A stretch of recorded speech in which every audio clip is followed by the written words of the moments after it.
Duck and Goose. Goose.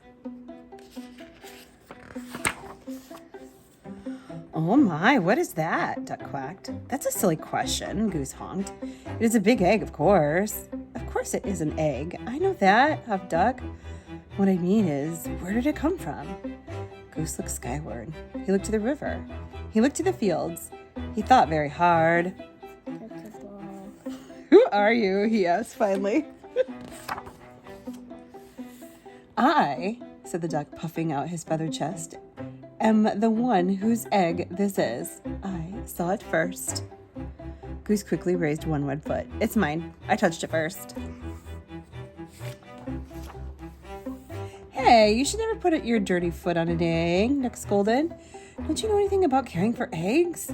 Yes, I do, Goose cried out. Stop yelling, Duck yelled, and whispered forcefully, don't you know that you and your screaming are very likely disturbing the baby bird who's trying to take a snooze inside this egg? Who said that? Duck. Goose wished that Duck wasn't right. He lowered his head and whispered softly, I'm very sorry. Go back to sleep in there.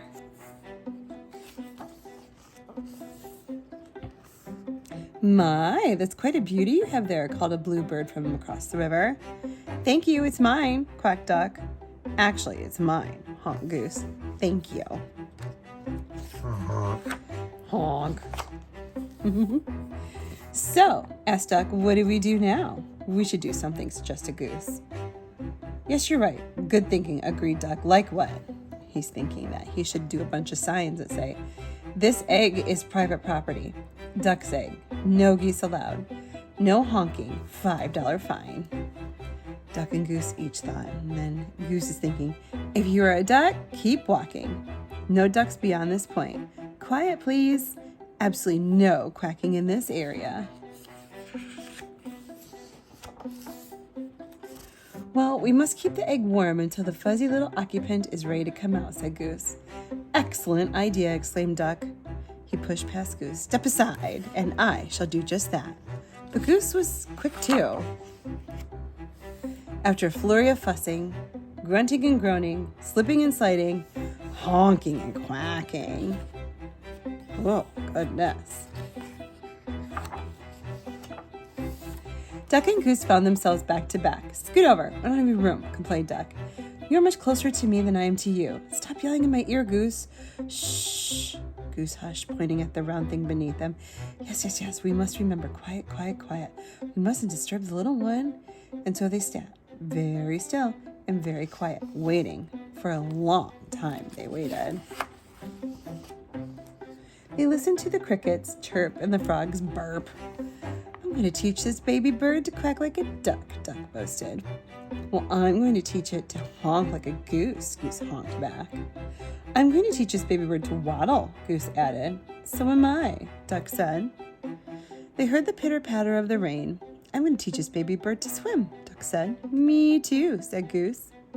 To pass the time, they sniffed wildflowers in the warm sun and shared breadcrumbs while Goose taught Duck to honk.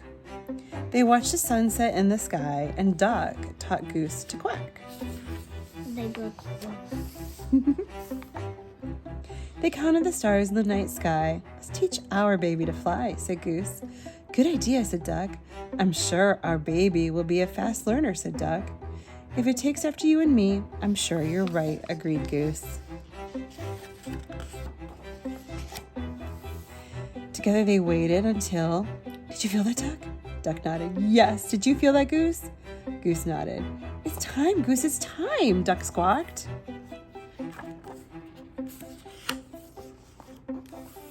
Quickly, Duck slid down and started running in circles around the egg. What should we do now? He hollered. I think we should remain calm, Goose yelled back. Excuse me, a little voice called out. It's little bluebird. Duck stopped. In all the exciting confusion, he had failed to notice the bluebird kicking their egg. Can I play too? She asked. And they're like, excuse me? Play? This is no time for play, yelled Duck. This is no time for games, yelled Goose. And what's with the kicking? I was only trying to get your attention, said the little bird. Well, you got it, Duck huffed. False alarm, Goose. Go back to work. Or pardon me, back to work. Can't you see that we are very busy here, Goose explained to the bluebird. This is serious business. This is perhaps the most important moment of our lives. Oh my, I'm sorry, apologized the bluebird. I had no idea. I just thought maybe I could play with your ball. It really is a nice one, she added, and then she flew away. Oop, Goose gulped. Did she say ball? He whispered to Duck. You know, I did have my doubts, Duck finally said. It is a bit squishier than most eggs I've seen. Yes, and I must say, I was somewhat suspicious of those big dots, Goose admitted.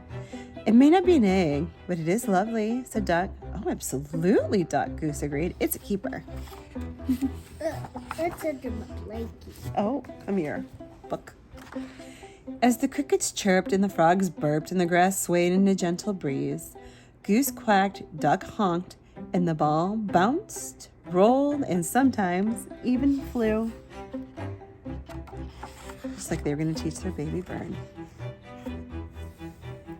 So off they went to play.